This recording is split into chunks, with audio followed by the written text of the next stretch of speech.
अस्सलाम वालेकुम, मेरा नाम है अदनान तो तुसीं देखण डे मेरा यूट्यूब चैनल अदनान साहिद। बाज़ औकात लोग जिहड़े आ ना मक्की पटे दे बीजदे आ, मतलब कि रूटर ते बीज लई या हल मार के थल्ले बीज लई ओहदे छटा दे ता साडे इलाके जिद्दां मक्की नहीं हुंदी। असीं पिछले 2 साल तो मक्की बीजनी शुरू कीती आ।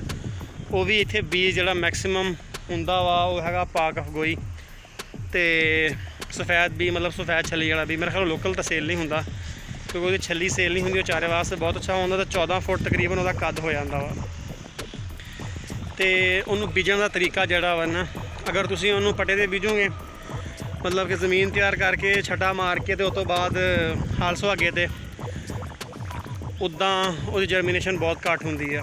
अगर तुसीं ज़मीन तैयार करके आखिरी रूटर मार के वो उत्ते मार दो छटा मार के तो फिर रेजर ना खेड़ा कढ़ दो तो उन्ना उगाओ बहुत ज़बरदस्त होंदा। मैं सिर्फ जिहड़ा वा ना वो 4 दिन 5 दिन पहलों इनू बीजिया सीगा ते अज मैं उन्होंने देखण आया वहाँ। तो जर्मीनेशन बहुत अच्छी है क्योंकि मैं पिछले 2 साल तो इदां बीजण दिया चारे वास्ते। स्पैशली जिहड़ी चारे वाली मक्की है उहदे विच एक तो थोड़ी लेबर कॉस्ट घट जाती है। तुसीं अगर चुंगा लवाओगे तो थोड़ी उत्ते लेबर ज़्यादा आऊगी। अगर तुसीं चुंगा लवाउंदे हो तो जिस बंदे ने चुंगा लाउणा वा, अव्वल तो जिहड़े लोग मक्की प्रोफैशनल लेवल ते काश्त करदे उन्हां कोल मशीनां हुंदियां वा जिहड़ियां अजकल 9-10 हज़ार की मशीन लभदी है तो चलदी है तो चुंगा ला दिंदी है उहदे उत्ते, या थोड़े कोल प्लंटर होवे।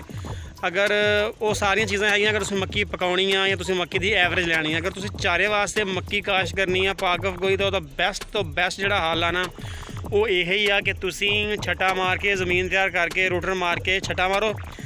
एकड़ का 40 किलो बीज पाना है तो मस्ट है ना। 40 किलो बीज पा के उस तो बाद तुसीं रेजर वाली जिहड़ियां खेड़ा हुंदियां वा, जिन्ना कपाह च रेजर मारदा हुंदा वा, जिहड़ा हल्का रेजर हुंदा वा, जिहदी छोटी खेल निकलदी है रेजर दी, वो रेजर तुसीं हल्का उहदियां खेड़ा कढ़ के उहनूं पानी ला देना वा। एक चीज़ का लाजमी ख्याल करना कि पानी पतला लाउणा वा ते जिहड़ा उहदे टॉप ते पानी ना चढ़े, थल्ले पानी रवे उहदे। तो उहदी जर्मीनेशन तुसीं चैक करियो, 100% जर्मीनेशन हुंदी है पाक अफगोई दी। आओ मैं तुहानूं हुण जर्मीनेशन दिखाउणा इहदी कितनी जर्मीनेशन हुंदी है। अच्छा जी, आ हैगी है इहदी जर्मीनेशन। तो 5वां दिन हाले ख़त्म नहीं होया, शाम का टाइम आ, 7वां महीना वा ते अखीर गर्मी है। तुहानूं मेरे मूँह के पसीने तो पता लग ही गया होना कि कितनी गर्मी ते कितनी हबस है इस टाइम खेत दे विच भी ते उदां भी। आ जर्मीनेशन दी चैक कर लो, देखो इहदे टॉप ते बिल्कुल भी पानी नहीं चढ़िया आ। मगर इस जर्मीनेशन दे कमाल दे जिहड़ी सब तो वड्डी गल मैं तुहानूं दसना चाहुंदा वा ना वो ये आ कि मेरा भाई ये जिहड़ा वा ना 12 घंटे लाजमी भेना वा। अगर तुसी बी ना भेओगे तो जर्मीनेशन च बहुत ज़्यादा फर्क पैना वा। 12 घंटे बी भेओ, रूटर मार के ज़मीन तैयार करके रूटर मारो, आखिरी रूटर मार के मारो छटा। खाल तो छटा नहीं मारना, रूटर मार के छटा मारना वा। छटा मार के तो उस तो बाद हल्कियां पोलियां जिहड़ियां खेड़ां कढ़ देनियां वा।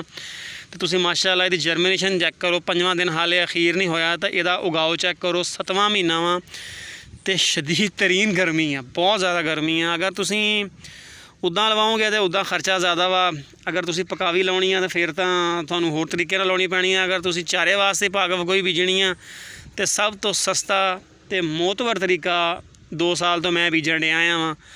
इस कोई जिहड़ा वा ना पंगा नहीं पैंदा किसी किस्म का भी। उगाओ बहुत ज़बरदस्त हुंदा वा। अपने माल वास्ते तुसी बीजना वा या तुसी जिहड़ा वा ना ओह बेचनी आ ढालां वालियां नूं बहुत अच्छा रेट लभ पैंदा। 7वें महीने तक तुसीं बीजदे हो तो बहुत ज़बरदस्त शानदार इहदा रेट लभदा वा मक्की दा। पाक अफगोई सब तो वड्डी खसूसियत यह है कि इहदा कद चंगा हो जांदा वा, टांडा मोटा हुंदा वा ते वज़न हुंदा बहुत ज़्यादा। क्योंकि ढाल वालियां दा वेचना वज़न, उन्होंने वज़न चाहिदा हुंदा वा, इहनूं हੱਸ के खरीददे आ पाक अफगोई नूं।